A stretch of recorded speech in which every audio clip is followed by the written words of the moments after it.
When a homophobic teacher singles out a student in front of the entire class, things take a shocking turn. Let us know in the comments section below, how would you react if someone tried to humiliate you in front of everyone?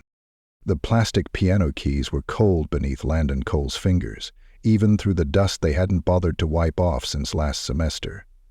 He sat still, hands in his lap, heart beating fast enough to drown out the giggles from the back row.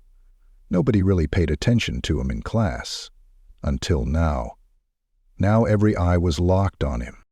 Mrs. Hawthorne's voice still echoed in the music room, sharp and tight. "Go ahead, Landon. Since you claim to know so much about music, why did you show the class?" He hadn't claimed anything. All he'd done was correct her politely when she said Mozart wrote Clair de Lune. It was Debussy. He even said it quietly. But that was enough. Landon swallowed. He could feel his palms getting sweaty. The room smelled like old sheet music and dry markers, and he hated how small he felt sitting there.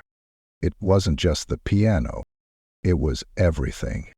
Being trans meant constantly feeling like he was stuck between people's expectations and who he really was. He didn't look like the other boys in his class, not yet. Not in the way people thought boys should look. He wore a hoodie every day to hide his chest, even though it made him overheat. He kept his hair short and tucked behind his ears, hoping it'd help people see him the way he saw himself. Sometimes it worked. Most of the time, it didn't. East Haven Middle School was the kind of place where everybody knew everything about everybody. Except they didn't really know Landon. They just knew that he'd started 6th grade with a different name, that he used to be that quiet girl with a sketch pad. Now he was that trans kid. And to Mrs. Hawthorne, that made him a joke. The kind of joke you use to teach other students to keep their heads down. The clock on the wall ticked louder than it should have, each second digging into Landon's chest like a pin. He could feel Maya watching him from her spot near the windows. She gave him a tiny shake of her head as if to say, "You don't have to." But he did. Not because he wanted to. Not even because he wanted to prove anything to Mrs. Hawthorne. He had to, because sitting back down would mean letting her win. Landon took a breath, placed his fingers gently on the keys, and began to play. But let's rewind, just a little. This story didn't start with the piano. It started 3 weeks ago, the day Landon transferred into Mrs. Hawthorne's music class. The first time he walked in, she did a double take. "You're Landon?" she asked, squinting at her clipboard. "That's a bold name choice." He forced a smile. "That's my name." She didn't respond, just made a note and waved him toward the back of the room. It had been like that since day one, snide comments wrapped in politeness. "Ladies and gentlemen." Oh, and Landon, assigning him the triangle when she knew he played piano, avoiding eye contact, pretending he didn't exist unless she needed a punchline. The worst part wasn't the teacher, though. It was the silence. The way the other students never said anything, not when she misgendered him, not when she marked him absent after calling out his dead name, then acted like it was his fault for not responding, not even when she rolled her eyes when he turned in a sheet of original piano composition as extra credit. Only Maya stood by him. Maya, who knew what it felt like to not fit in, being biracial in a mostly white school, wearing bold clothes that teachers called distracting. She got it. But one ally wasn't always enough. Landon spent most days trying not to be noticed. It worked. Until today. He had raised his hand to answer a question, just one question. And now he was here, sitting at a dusty piano, while 30 sets of eyes waited for him to mess up. He could hear Kyle snickering behind him. He could hear the girl in the second row whispering, "Isn't he the one that used to be?" He took another breath and started. The first notes were soft, barely audible, but his fingers remembered even if his body shook. Music lived in his hands, had since he was 5 years old, playing on the out-of-tune upright in his grandmother's living room. It was the one place he didn't feel wrong.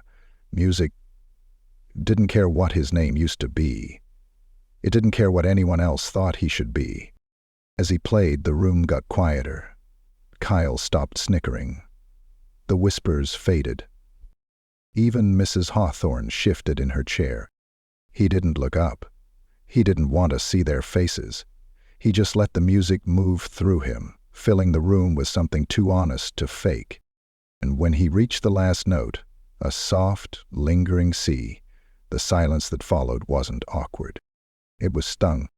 Mrs. Hawthorne opened her mouth, closed it again. Landon stood slowly, hands trembling. No one clapped. Not yet. But Maya stood up. "That was amazing," she said, loud and clear. Landon turned, breath catching. Then someone else clapped, then another, and another. And before Mrs. Hawthorne could say anything, the room was filled with applause. But applause isn't the end of the story. It's just the beginning. And Mrs. Hawthorne wasn't done, not by a long shot. Not with Landon. Not with what came next. By the time the bell rang and class ended, Landon was already halfway out the door. His heart still thudded in his chest like a drum, adrenaline rushing through his veins even though the piano keys were far behind him. The hallway was packed with voices and backpacks and sneakers squeaking on tile, but to Landon it all sounded muffled, like he was underwater, like the clapping hadn't really happened. He tried not to make eye contact with anyone as he walked, but it didn't stop him from hearing it. That was actually kinda good. I didn't know he could do that. Wait, he's the one who used to be? The whispering made his skin prickle. It didn't matter what he'd played. To most of them, he was still the trans kid. That label always came first. Before his name, before his music, before him. He kept his head down until he made it to his locker, where Maya was already waiting. She leaned against the cold metal, arms folded and one brow arched. "You were incredible," she said, then shoved a pack of sour candies into his hoodie pocket. "Emergency bravery sugar." Landon smiled weakly. "Thanks. You okay?" He shrugged, pulling the hoodie sleeves down to hide his shaking hands. "I don't know. I feel like I'm gonna puke and fly at the same time." "That's how you know it mattered." He wanted to believe her, but the echo of Mrs. Hawthorne's voice lingered, twisted up with sarcasm and control. "Why don't you show the class, Landon?" She hadn't been curious. She hadn't been kind. She'd expected him to fall apart, to embarrass himself so she could smirk and move on. He didn't fall apart. That's what scared him the most. Because now things were going to change. And change never came easy when you were transgender in middle school. At lunch, he found a quiet spot outside, near the edge of the soccer field, under the lone oak tree that had dropped all its leaves early. Maya plopped beside him, opening her thermos and taking a bite of leftover pasta. "Principal Carter called me to the office after class," she said around a mouthful. Landon blinked. "What? Why?" She chewed, swallowed, then lowered her voice. "Apparently Mrs. Hawthorne said you were disruptive, that your performance wasn't authorized." "I didn't ask to play, she made me." I told him that. He just nodded a lot. Said he'd look into it. She made finger quotes and rolled her eyes. "You know how that goes." Landon's stomach twisted. He hadn't even done anything wrong. Just played. Played like he always did, like his heart depended on it. Now he was being punished? His chest tightened as he watched a soccer ball roll toward him from the field. A kid from the 8th grade team jogged over, grabbing it without a word. He paused, though, glancing at Landon. "You're that piano kid, right?" Landon didn't answer. The older boy gave a quick nod. "You're good." And just like that, he jogged back to his team. Maya snorted. "Look at that, a bro nod of approval. You're officially famous." He tried to laugh, but it came out quiet and unsure. That night, Landon sat at his bedroom keyboard, the soft blue glow of his desk lamp painting shadows across the keys. He wore his headphones, not to block out the sound of the house, but to stay in his own world. The world where music made sense, where the notes didn't care what name was on his school file or what bathroom he used. His parents didn't ask how school went. They rarely did. They were trying in their own way. They used the right name, the right pronouns, but there was a carefulness to them now, like they were afraid they might say the wrong thing and break him. Only his older brother, Nick, didn't tiptoe. He leaned into the doorframe with a protein bar in hand and said, "You're all over Maya's Instagram." Landon's head whipped around. "What?" "She posted a clip. The end of your performance. It's got, like, I don't know, a few thousand likes, bunch of comments, too." "Are they bad?" Nick shrugged. "Some dumb ones. Mostly good, though. People are impressed." Landon turned back to the keyboard, his fingers hovering over the notes again. That wasn't supposed to happen. What? Being good at something? No, being seen. Nick walked over, placed the bar on the shelf beside the sheet music. "Too late for that. You kind of wrecked the whole anonymous thing." Landon gave a small smile. "Yeah. Don't hide from it. Not when you earned it." When Nick left, Landon played until his fingers ached. The next morning at school, things were different. It wasn't loud or obvious. No one shoved him in the halls or called him names to his face. But there were looks, long ones, curious, confused, judgy. A group of girls whispered when he passed. A few kids nodded at him like they knew him now. Others looked away. Mrs. Hawthorne, on the other hand, said nothing. All through class, she pretended he didn't exist, didn't call on him. She didn't glance at him, didn't say his name. It was colder than anything she'd said before. After class, she stopped Maya at the door, but not him. "Let's not repeat yesterday's chaos, Maya," she said with a tight smile. "We all have roles in the classroom. Let's try to stay in them." Maya blinked. Didn't realize talent was chaos. Mrs. Hawthorne's smile didn't budge. "We all contribute in our own way." Landon stood just a few feet away, frozen in the doorway. That line hit like a slap, because it meant one thing. She didn't see his music as real. Not his identity. Not his voice. Not him. He left without a word. Later that day, Maya found him on the bleachers, watching clouds crawl across the sky. "She's mad you made her look stupid," Maya said, sitting beside him. "She thought you'd crack, and instead, you shined." Landon pulled his hoodie tighter around him. "I don't want to shine. I just want to be left alone." "Then why did you play?" He didn't answer for a while. Finally, he said, "Because being silent hurts worse." And in that moment, he didn't feel invisible anymore. He felt like a spark. And sparks, when ignored, don't go out. They ignite. The buzz started online. At first, it was just a few reposts of Maya's video, shared among classmates, liked out of surprise more than anything else. Then someone added a hashtag, #transboyplays, and it took off faster than Landon could even comprehend. The comments poured in. "Didn't expect that from him. That's the trans kid, right? Wait, he can really play?" He didn't know whether to feel proud or sick. At lunch, a group of 8th graders called him over. He didn't go. He wasn't ready for that kind of attention, the kind that felt like a spotlight and a microscope all at once.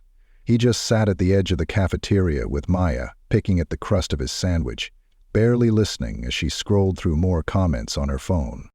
"This one says you gave them chills," she said, nudging his elbow. "You've got fans now." "I didn't want fans," Landon muttered, eyes fixed on the table. Maya looked at him, her expression softening. "I know, but you do. And they're watching." That night at home, Landon scrolled through the video again, this time with the sound off. Watching himself play felt like watching a stranger. His hands were steady, his back was straight, his face unreadable, but he remembered how it had felt on the inside, like his heart had been exposed, like every note was a risk, like his transness, his identity, was stitched into the music whether anyone understood it or not. Music was his way of saying, "I am here," even when the world tried to pretend he wasn't. He clicked into the comment section. Most were kind, supportive, curious, but not all. There were a few that sliced through the rest like broken glass. "I don't care how good he is, he's still a girl. Why are we clapping for someone pretending to be a boy? This woke crap is everywhere now." Landon closed his phone. Bile rose in his throat. He buried his face in his pillow, wishing he could make himself smaller, wishing people could hear the music without seeing him, but they couldn't. That was the truth about being a trans kid. People saw the label before the person, and sometimes they didn't want to look past it. The next morning at school, Landon walked in with his hood pulled high, trying to avoid attention. But attention followed him anyway. People moved differently around him now. Some gave him high fives, some whispered as he passed. A few gave him these long, uncertain glances like they were trying to fit his talent into their idea of who he was allowed to be. In homeroom, the teacher asked if he'd be interested in performing at the upcoming school assembly. The words barely left her mouth before the room erupted in noise. "Should do it. Yeah. That would be sick." But one voice cut through the excitement like a knife. "Why should we put her on stage?" someone said from the back. "Just because she wants to pretend she's a guy?" Landon froze. Every muscle in his body went still. The teacher didn't say anything, didn't defend him, just cleared her throat and mumbled something about respectful conversations. Landon didn't remember the rest of homeroom. Later, in the hallway, he stood at his locker while two boys walked past behind him, not even whispering. "Is that the trans piano kid?" "Yeah, my mom saw the video, said he's confused but talented." Landon shut his locker harder than he meant to. The slam echoed down the hall. He didn't look back. He didn't want to see their faces. By the time he made it to music class, his nerves were shot. Mrs. Hawthorne was already seated at her desk, thumbing through sheet music with a bored expression. She didn't look up as Landon walked in. She hadn't spoken to him since the performance, not once. "Take your seats," she said flatly, without glancing his way. The class buzzed with its usual low murmur, but something in the air was different, tighter. Landon sat next to Maya and tried not to let his hands shake. Halfway through class, Mrs. Hawthorne stood, holding a paper in one hand. "We've been asked to provide a student performance at the upcoming school assembly," she announced, scanning the room like she wasn't already sure who it was going to be. "I'm sure most of you have heard the noise?" Her eyes flicked briefly to Landon. "Landon will perform." It wasn't a request. It wasn't an honor. It was a sentence. A few kids clapped. Most just stared. Landon's heart twisted. He knew what she was doing, putting him on stage again, not because she supported him, but because she wanted to watch him stumble. Or maybe she thought the pressure would crack him. Maybe she thought putting a trans boy in front of the whole school would finally tip the scales back in her favor. He felt Maya's hand slip into his under the table. "You don't have to," she whispered. But he did, because it wasn't just about music anymore. It was about being seen and not erased, about standing on that stage not just as a pianist, but as a trans kid who deserved to be there just as much as anyone else. He nodded once, quietly. After class, as students filed out, Mrs. Hawthorne called out, "Landon, stay a moment." He paused in the doorway, then turned. She didn't smile, didn't soften. "You'll need to submit your music choice by Friday," she said curtly, "and I suggest something appropriate, nothing too dramatic. Because this is a school, not a protest." Landon's jaw clenched. He said nothing, just nodded once and walked out. Maya was waiting by the lockers. "She giving you limits already?" He nodded again. Maya crossed her arms. "You gonna listen?" "No."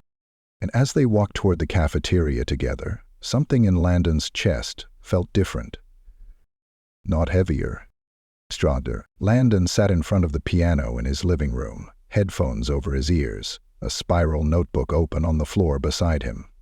Pencil in hand, he scribbled notes and chords between tiny doodles. Stars, hands, flames, and a crooked smile that almost looked like his. The piece he was working on wasn't just music. It was a message. He called it Fire Glass. It started soft with delicate notes like footsteps on broken glass, then rose into something sharp, something impossible to ignore. It wasn't perfect yet, but it was his. A mix of classical and something new. A sound only he could make, because it wasn't just music. It was him, Landon Cole, a 12-year-old white transgender boy who didn't care anymore if people thought he belonged. He was going to play this at the assembly. Not something appropriate, not something safe, and especially not something Mrs. Hawthorne picked. He closed his eyes and played through the first page again. His fingers stumbled halfway through, too tight. He shook them out, tried again, this time slower, letting the weight of the chords sit longer. It still didn't sound right. Not yet. His mom poked her head into the room. "Dinner's almost ready," she said. "You've been at it for hours." Landon didn't stop playing, just a few more minutes. She stepped in a little farther. "That the song you're playing at school?" He nodded. She hesitated, then said, "Your dad and we're proud of you, you know." Landon looked up, surprised. His mom smiled, a little nervously. "It's a lot. I know it's a lot. But you're handling it better than most adults would." "Thanks," he said, voice small. "And I love the name," she added. "Fireglass. Sounds dangerous and beautiful." That night, he dreamed about standing on stage in front of the whole school, his hands shaking as he sat at the piano. But in the dream, the keys melted when he touched them. The notes dripped to the floor like wax, and the crowd laughed. Even Maya. He woke up sweating. The next morning, Maya found him before homeroom. "You good?" she asked, tucking a curl behind her ear. "You look like you haven't slept." "I didn't. Just dreams." She nodded. "You don't have to do this, you know." "Yes, I do." He looked her in the eyes and added, "It's not just a song anymore." She smiled softly. "Okay, then we're going to make sure it's unforgettable." By Wednesday, the school buzzed with talk about the upcoming assembly. Posters went up, the intercom announcement started, and a sign-up sheet was taped to the music room door for student volunteers. Everyone was asking the same question: is Landon going to play again? Even teachers were talking. Landon caught Mr. Rodriguez from science whispering in the hallway to the gym coach. "That's the trans kid, right? The one with the piano?" "Yeah. I heard his piece made the superintendent cry." Landon ducked into a stairwell and sat down on the bottom step. The noise was too much. All of it. The attention, the pressure. The way his music, his identity, had become a rumor everyone wanted to touch, but no one really understood. He wasn't a symbol. He wasn't a headline. He was a boy trying to breathe. A hand appeared beside him. "Maya." "I figured I'd find you here." He said nothing. "You're allowed to be overwhelmed," she said gently, sitting down beside him. "You're allowed to freak out. But you're not allowed to disappear. Not now. I didn't ask for this." "I know. But now that you have it, what are you going to do with it?" Landon didn't answer, but the knot in his chest loosened a little. The next day, in music class, Mrs. Hawthorne handed him a printed list of songs. "Here's the approved pieces for the assembly. Pick one." He glanced at the paper. Beethoven, Chopin, Bach, all beautiful. None of them his. "I already wrote something," he said. She raised an eyebrow. "You wrote something?" "Yes." She folded her arms. "Landon, this isn't about your little projects. This is a school event. We need to maintain a certain standard." I am maintaining it. She pursed her lips. We don't have time for rebellion in the form of artistic expression. Landon's voice stayed calm, but his jaw was tight. Then don't call it rebellion. Call it identity. Mrs. Hawthorne blinked. This piece, he continued, is about what it feels like to be seen and still doubted. It's about playing through pain. It's about being trans and still showing up. The room was silent. She said nothing, just took the list from his hand and walked back to her desk. That was the moment Landon knew she wouldn't support him. Not really. Maybe she'd let him perform because it would look good on a newsletter, but she wouldn't cheer. She wouldn't clap. She wouldn't care. But maybe, just maybe, someone else would. Friday afternoon, rehearsal day. The auditorium was cold and smelled like old wood and dust. The stage lights weren't on, just the faint yellow of overheads. A few other students were already running lines or stretching for dance routines. Landon waited his turn, sheet music in hand, heart pounding. He wore his black hoodie again. Not because he wanted to hide, but because it made him feel strong, like armor. When his name was called, he stepped onto the stage, the whole place yawning open in front of him. Empty rows, echoing silence. He sat at the piano, looked down at the keys, and started. The notes came, slow at first, careful, then faster, braver. Fireglass was alive under his fingers. It crashed and whispered. It bled and healed. It didn't ask permission. He didn't look up once. When the last chord faded, he let his hands fall to his lap. Silence. Then one voice clapped. Then two. Then more.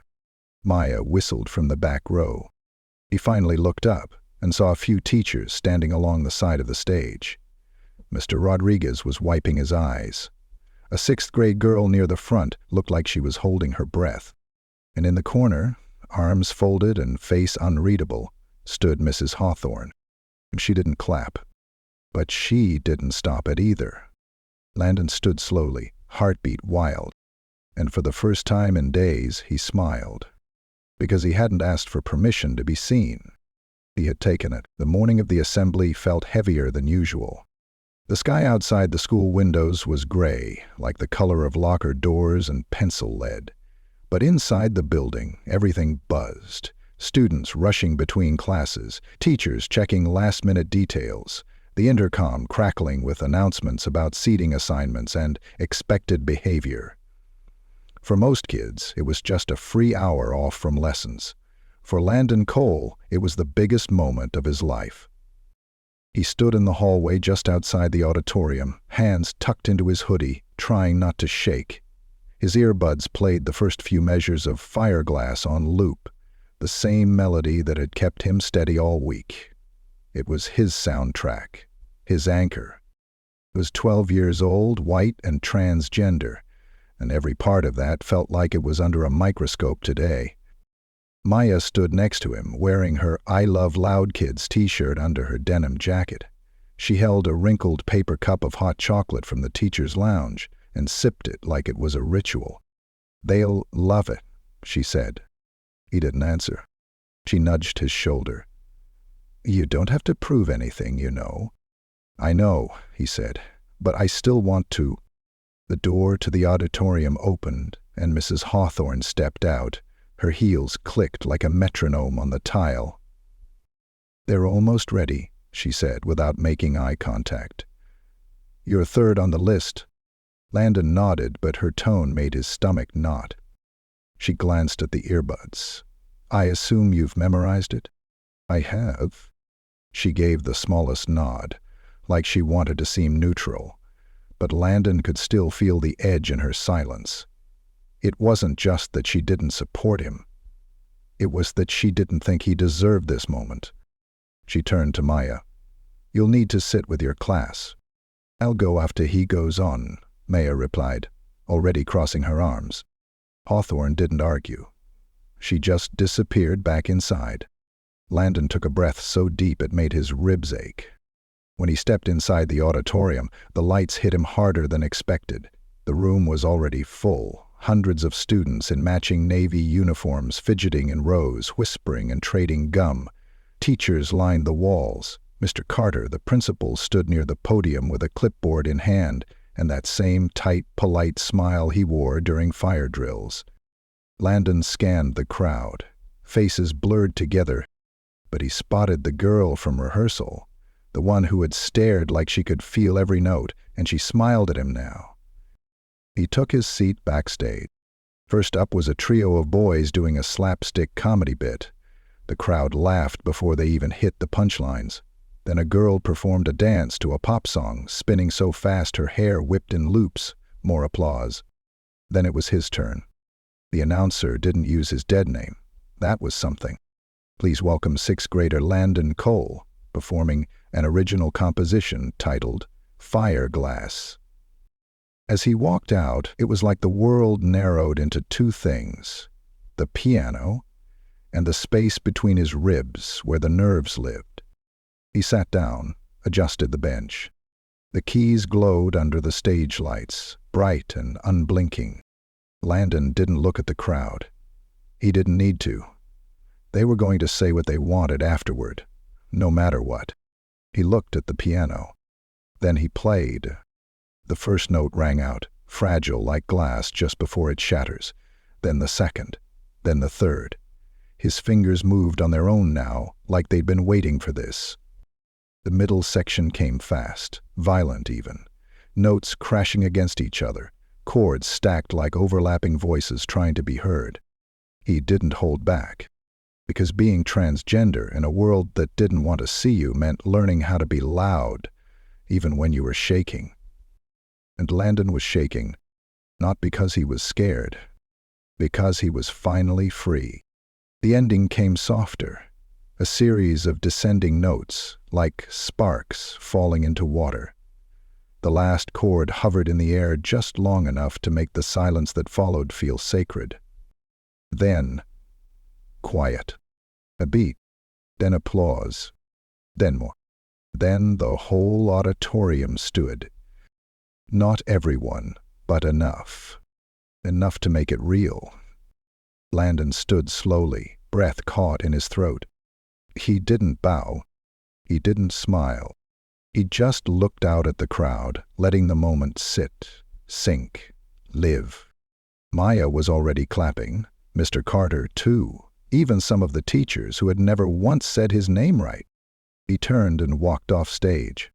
Back in the wings, Mrs. Hawthorne waited. Her arms were folded. Her face was hard to read. But she spoke. "I didn't expect that," she said. Landon blinked. "That I could play." "No," she replied, "that anyone would care." The words hit him like a cold slap. But he didn't flinch. Instead, he looked her dead in the eye. "They don't care because I'm perfect," he said. "They care because I'm real." Mrs. Hawthorne said nothing, just stepped aside as he walked past. Outside the auditorium, in the empty hallway, Maya caught up to him. "You okay?" "I think so." "You were..." "That was magic, Al." Landon leaned against the wall, heart finally slowing. "I didn't think it would feel like this." "Like what?" "Like I finally finished a sentence I'd been trying to say my whole life." She didn't answer. She just bumped his shoulder and smiled. They stood there together, in the quiet. And even though the assembly would end, and whispers would start again tomorrow, and Mrs. Hawthorne would still pretend she wasn't wrong, Landon had already played his truth. And no one could unhear it. The Monday after the assembly, something had shifted. It wasn't just that people looked at Landon differently now. It was the way they didn't look through him. The stares weren't as sharp. The whispers had quieted, and for the first time all school year, he didn't feel like he had to brace himself when he walked through the front doors of East Haven Middle School. It started with the little things. A seventh-grade girl he didn't know gave him a thumbs up in the hallway. A teacher he barely remembered nodded at him and said, "Impressive work," Even Kyle, who used to laugh the loudest at any joke whispered behind Landon's back, just stepped aside to let him pass without a word. No apology, no fake smile. But sometimes silence was enough. Maya met him at his locker like always, bouncing on her toes like she had something big to tell him. She leaned in close, eyes wide. "Dude, you've officially reached legend status." "What, wait? There's a group chat, like an actual group chat for kids who want to learn piano because of you. It's called Fireglass Fans." "I didn't start it, I swear, but I joined it." Landon blinked. "You're kidding. Do I look like—" He actually laughed, a real one. That afternoon in music class, Mrs. Hawthorne couldn't ignore him anymore. Not after the superintendent had sent a personal email thanking the school for an emotionally powerful and groundbreaking student performance. Not after other teachers started asking if Landon could perform at their school events too. He walked into the room like he belonged there. Because he did. And Mrs. Hawthorne, well, she acknowledged him. Not warmly, not with joy, but with a nod. That was more than she'd ever given. "All right, class," she said, holding a folder in her hands. "We'll be working on ensemble pieces this week. Landon, I'd like you to help with the piano section." It took everything in him not to react. But Maya didn't hold back. She raised her eyebrows and whispered, "Plot twist." Landon took his seat at the keyboard and flipped through the sheet music. She hadn't said sorry. She hadn't admitted how wrong she'd been. But this small moment, this gesture, was her way of giving him something close to respect. And honestly, that was enough. He wasn't looking for an apology. He was looking for space, and he had carved it out with his own 2 hands. Later that week, Mr. Carter called him into the office, not for discipline, but to ask if Landon would consider mentoring other students who felt different or unseen. They were thinking of starting a lunchtime music club, a safe space, a creative space. Landon had said yes before the principal could even finish the sentence. On Friday, he walked into the cafeteria and saw a small group waiting at the far table, some with instruments, some with notebooks, all looking nervous. He recognized one of the faces, a boy from gym class who had never said a word to him before. Now he waved. Landon waved back. He sat down, placed a simple keyboard on the table, and smiled. "We don't have to be perfect," he told them. "We just have to show up." The room relaxed. They played together that day, quiet, messy, and full of heart. Each note a soft rebellion. That night, Landon sat in his room again, but he wasn't alone. His mom sat cross-legged on his bed with a cup of tea, while his dad leaned against the doorframe, arms crossed but smiling.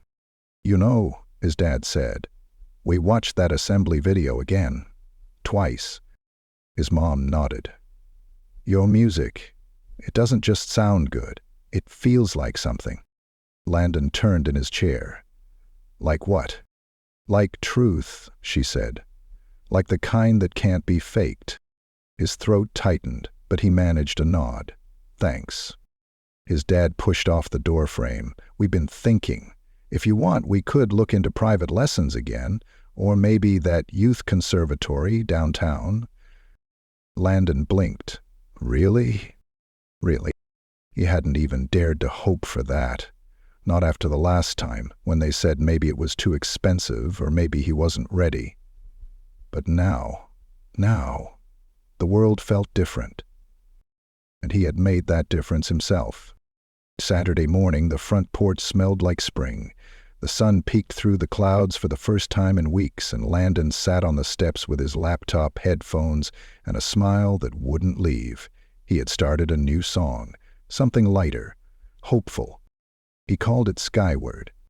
Maya showed up with bagels and her notebook, flopped beside him, and said, "We're going to take over the world, right?" "Right," Landon said. She opened her notebook and showed him a sketch, a boy playing piano, flames rising from the keys, but instead of burning everything down, the fire turned into light. It looked just like him. He didn't say anything for a moment. Then he smiled and whispered, "Thank you." She nudged him. "You did this, Al. All of it." And he believed her. Because now, for the first time, Landon didn't just feel like a kid surviving middle school, or a trans boy trying not to shrink, or a name people tripped over. He felt like an artist, a friend, a leader. He felt like himself. And it turned out that was more than enough. Because being seen wasn't about the spotlight. It was about finally knowing you belong in it. And as the music played on in his ears, soft and steady, Landon Cole looked out at the world, not afraid, not unsure, but ready.